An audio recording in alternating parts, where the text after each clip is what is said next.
Welcome everybody to another Factory Friday. Denny and I are on board the 316 dual console, our new model from Sailfish. And we're going to go through and show you some of the optimal characteristics with how you would want to control our vessel while it's riding.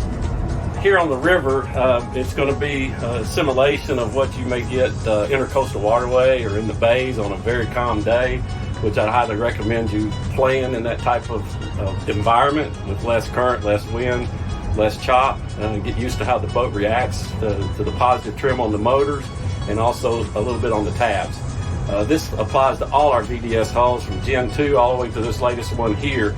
It's just sometimes it takes a little more trim on the older ones than it does the newer ones because of the hull bottom design. But each procedure on every hull is the same. So today what we're going to do is we're going to show getting on plane to a certain speed, a comfortable speed, and then we're going to start with the trim on the motors, trimming up the motors to get the boat to a point that it wants to just slightly up and down on the nose. And at that point we'll do a little bit on the tabs to level it out, which actually picks up the transom and holds the nose up for better fuel economy and better ride.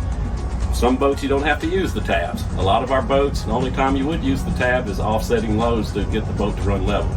So let's take a ride and see how to do it.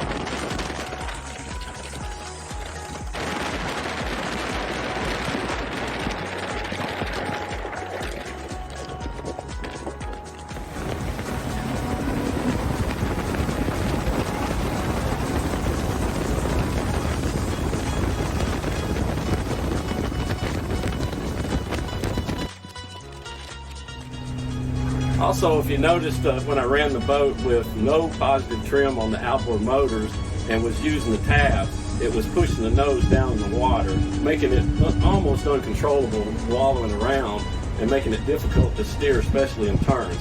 And as you also noticed in the video, how the water was coming off way forward from where it should be versus when it's trimmed correctly and using the right amount of tabs. And sometimes little to no tab, how clean the water comes off and it's breaking back past the center of gravity, so there's no way that you can't get wet. One other point of safety, always wear your life preserver or your PFD, and also make sure that your engine emergency shutoff tether is secure to you. Give it a little tug to make sure that if you do get tossed on some unforeseen instance, that it will pull the tether off and shut the motors off. Safety first. So thank you everybody for taking the time to watch our Factory Friday today.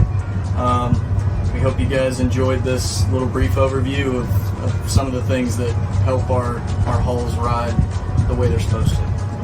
And as always, safe boating. We'll see you out on the water.